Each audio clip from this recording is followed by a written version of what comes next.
Welcome back to Better Than Fiction with Janette and Eden. What month is this? May? It's May. May is done. Yes, and it was a good book month for me. Yeah, I did okay too. I got all of my tasks done this time. Yay! Like the first time since I think, February. So we did Go it. Eden! Yeah. So this month the number was 11, and I read The Iron Widow. This was fun. If you don't take it too seriously, it was a good time. It is a young adult, so it doesn't dive into the topics that it could have dove in. It's very feminist based, but it was very surface level feminist, thought. So if you just let kind of those things roll off, you'll be like, it's not that serious. It's supposed to just be fun and interesting and is a plot point, and just let that go. This was fun. It's set in a dystopian world, China, where aliens have come to our world, and then we use their carcasses and build these giant mech things, and they have pictures of them. Wow, using carcasses. And then the people pilot these things. So the male pilot is the strong one, and he takes all of pretty much kills the woman pilot to power this thing. Huh. Right? Very interesting. And this is a fun one. Yes. And then she becomes an Iron Widow, which means that she takes over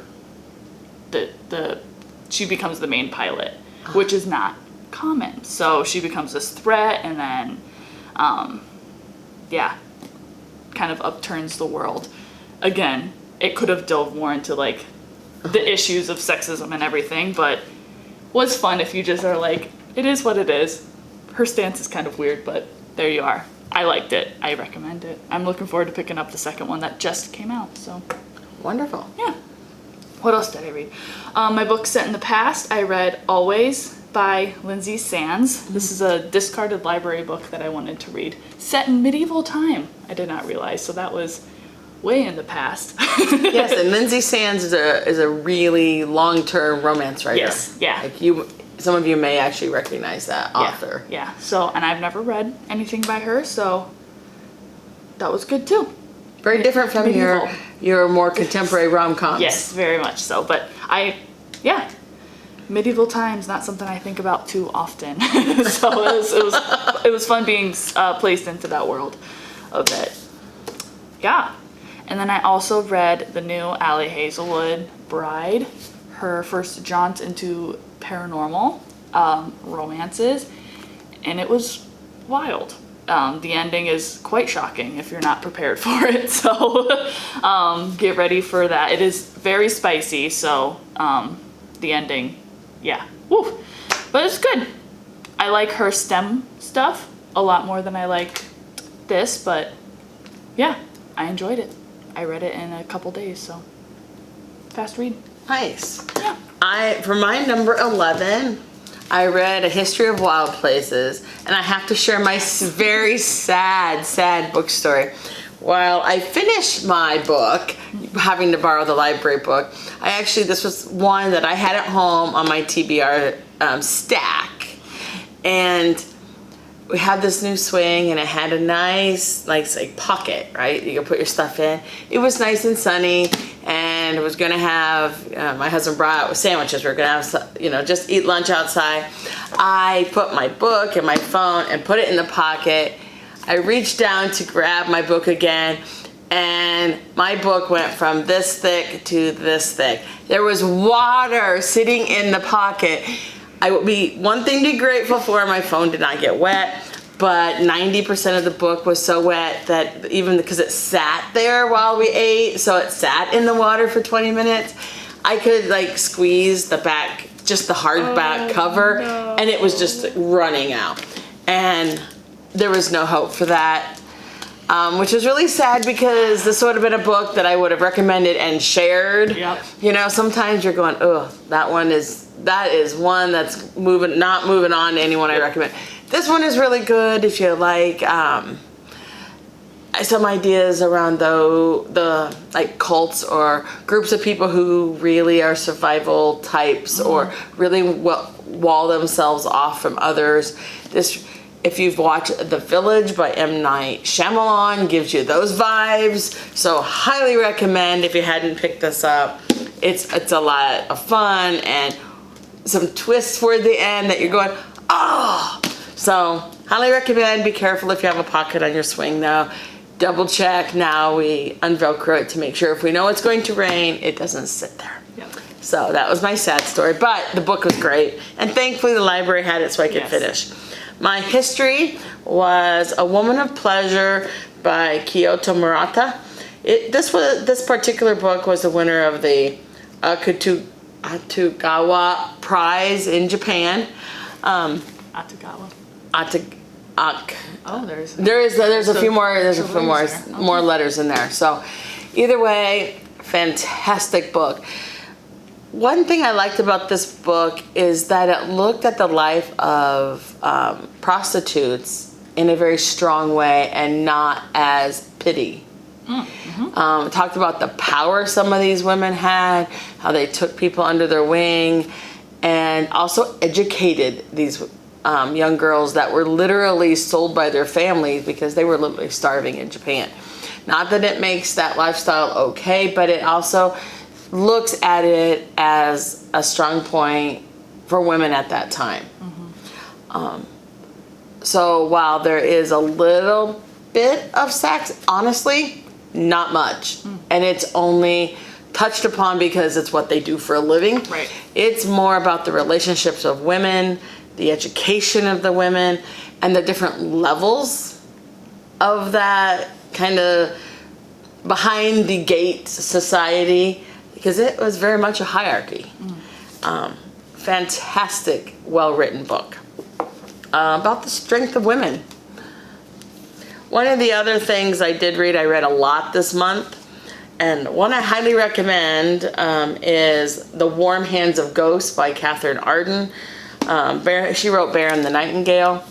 This really takes a little bit of a supernatural stance, a bit of religion, and a bit of madness that came out of World War I with mustard gas and trench trauma that World War I soldiers had. Takes on all of that and actually melds that in together so well, you just couldn't put it down. Also takes on the Halifax explosion in their harbor. All at the same time. That happened in 1915, 1916. Wow, it was just a wow book. And I actually was very angry. I know I whined to Eden that my family just would not let me finish the last 20 pages. And I just wanted to finish this book. This is one of those that when you get to a point, you just want to say, leave me alone. So it's actually perfect for the rainy, days that are unfortunately happening, it seems, every weekend. Yep. This spring. Seems like it's beautiful when I'm at work and then rainy on the weekend. Yep. So a book you can't put down. Try Warm Hands of Ghosts. So, yeah, and I read a lot of other great stuff. We have a lot of new stuff coming in. Don't forget to check all that out, even if you're busy. Yep. Take a look. All right, so let's do our prompts. So, by the way, Eden, on our prompts, I have finished my international books. I wish you wouldn't look at me. I have not. So I finished up South America with a Peruvian writer called Undiscovered, Gabriela Weiner. It is a biographical fiction book, so those are always a little bit different. Yeah. She really melds it, so that was pretty awesome. I also, I'm not sure if we talked about it, but I had finished my Indigenous people book reading The Restless Salamander, which I have recommended to anyone who will listen. It is shortlisted for the Women's Prize for Fiction. It is probably one of the most readable shortlisted books I've ever read. Yeah. And it's great. It's a great story, great woman story. Takes place in Australia. So wonderful, but I just had to share, Eden, that I am done. And it's, May. Yeah. Wow. Good for you. I'll get So, there. all right, let's try these prompts. Okay, this is the number prompt. The number prompt. 1. We are heading to number 3. Ooh, I'm excited for this one. Wayward by Amelia Hart. Oh, Yay, I'm looking forward. someone on staff is just reading that. Yes. Ashley. Ashley's reading that. that So I have that on my at-home stack. Yeah. Be careful of water. I'm Yeah. excited to read it. Woohoo! I've been looking forward to read this one too. I had this on my list last year and I took it off. So Ooh. I knew I was going to put it on this year. She Who Became the Sun by Shelley Parker Shawn. It is a historical fantasy. Oh, fun. Yeah. Very fun. Yeah. Looking forward to that. The cover of Wayward is so cool. It has a blackbird and it's a beautiful cover in green. Super witchy. Yeah, it looks really cool. Yeah. And our reading prompt. Our reading prompt is a book set in the future. Ooh. So we just hit the past. Now we're going to head toward the future, Boy. which is great because I just checked out a bunch of new dystopia that's come in. So I'm very excited. I think I'm going to pick up then the Beautiful Blue World by the last name is Lord, but it was on one of the long lists for one of the awards, and I don't remember which one. Might have been the one of the Bookers. Yeah. Or I don't know. I know it was on one of the lists. That's why I ordered it. Right. So when it came in and I checked it out, so there's my book for this month. Yeah. I gotta think of something I have maybe at home that's futuristic, but I don't really read too much futuristic. Unless it's like fantasy. Could I do the sequel of Iron Widow? Yeah. It's a dystopian. I think we'll call it that. That's dystopian, absolutely. Yeah, I'll make it It count. can be dystopian fantasy, and I love dystopia, so Yeah, yeah. we're all about that. Cool. Yay! I'm excited to read my books this month again.